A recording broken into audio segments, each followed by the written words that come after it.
Feel the heal. My name is Dinamation, and I have over 400 hours played on Mantis. I made a Mantis guide a few seasons ago, but with Season 9's massive team up overhaul, it's time to analyze what's changed about Mantis's kit. As of Season 9, Mantis finally has 275 HP. She's retained her base movement speed of 6 meters per second, as well as the amount of damage she can do. Most of Mantis's changes revolve around the stats and effects of her life orbs. If you'd like a better breakdown of Mantis's kit before some of these changes, you can check out my previous Mantis guide, but for this video, I'll be highlighting her updates.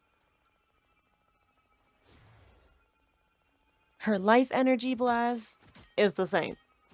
Life orb cooldown, we still have 4 charges, with each taking 3 seconds to regenerate or with hitting headshots to recover them.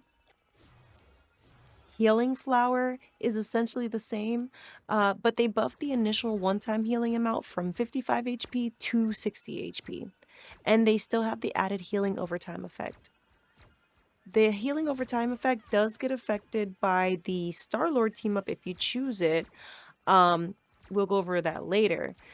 And I'm not sure if this is a bug. Allied Inspiration was adjusted in Season 8, and this change has been kept into Season 9. It now grants the target an 8% damage boost, which it used to be 12%, with an added effect of a 1 meter per second movement boost for 8 seconds. Leaves still can only be stacked twice for a maximum duration of 16 seconds, and this movement boost can only be applied to allies. This is not a buff for Mantis herself. Natural anger is the same. Nature's favor is pretty much still the same, except this is an ability that gets affected by Adam if you choose that team up. Your spore slumber is the same. I'm sorry, Mantis Nation. No, they did not give us 2 sleeps. No, they did not make the sleep hit more than one person. I'm sorry, you guys. I know a lot of you are looking for sleep buffs. The sleep is not 10 seconds long neither. It's still the same. And Soul Resurgence is pretty much the same. However, getting Soul Resurgence will cost more.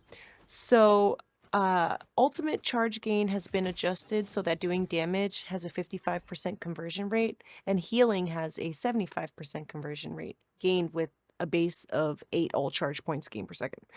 So strategists are now getting rewarded more ult charge points for healing than for doing damage in Season 9. Do with that information what you will as a Mantis player, right? Getting rewarded for healing more than doing damage. Right. So let's get into what we're really here for. Let's talk about our team ups. In Season 9, Mantis players can choose between 2 team up loadouts that greatly affect her playstyle. These team ups can be utilized whether or not you have the accompanying hero on your team, and regardless if the hero is banned. The team ups can also be switched at will as long as you're in the spawn. If you do have a hero that qualifies as the anchor for your team up, then the team up becomes enhanced. Let's go over Mantis' team ups and their enhanced effects.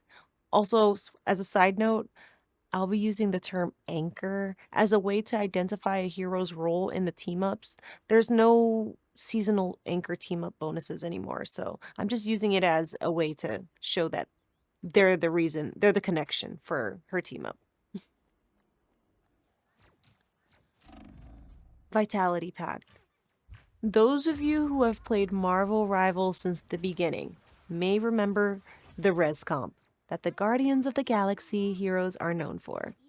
This team up has been reworked for Mantis, having Adam as her anchor. The base effect for this team up allows Mantis to move freely as a soul for 5 seconds upon being defeated, healing nearby allies for 5 HP per second within a 5 meter radius, and choosing where to resurrect herself. This base effect also buffs Nature's Favor, increasing the amount of self-healing Mantis gives herself by 5 HP per second, totaling 140 HP of self-healing after 8 seconds.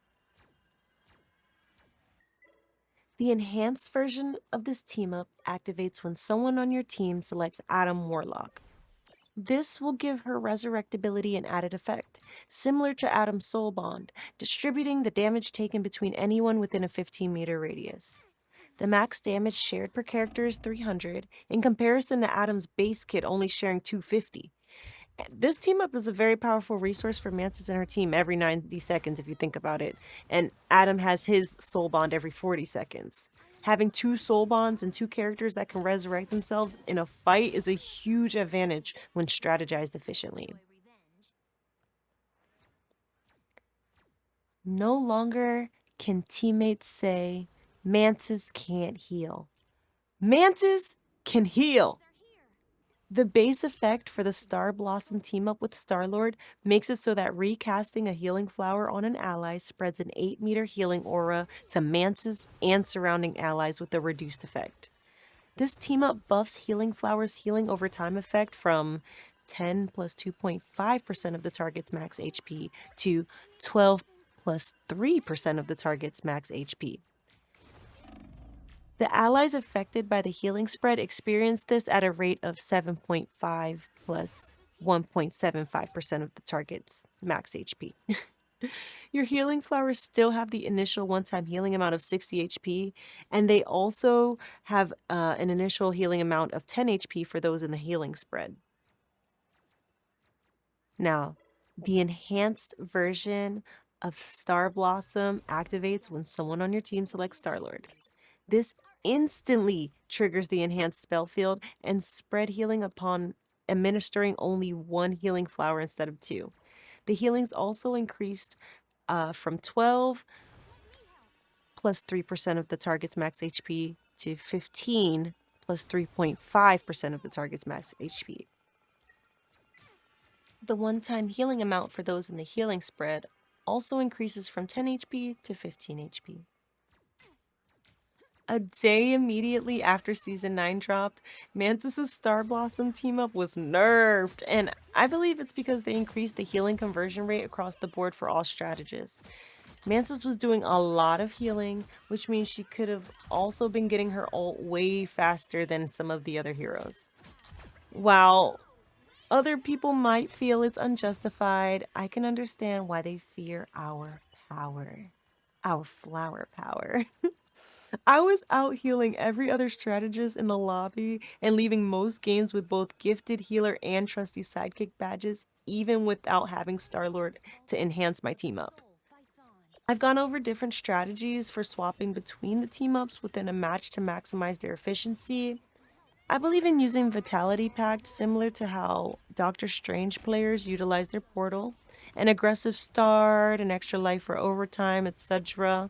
And in between those moments, I'd use Star Blossom to sustain and also generate ult charge since healing has a better conversion rate than doing damage this season.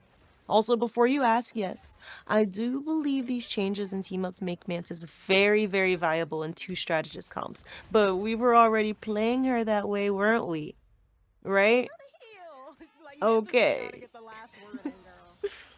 And finally, I'd like to share a cool and silly fact that was shared with me.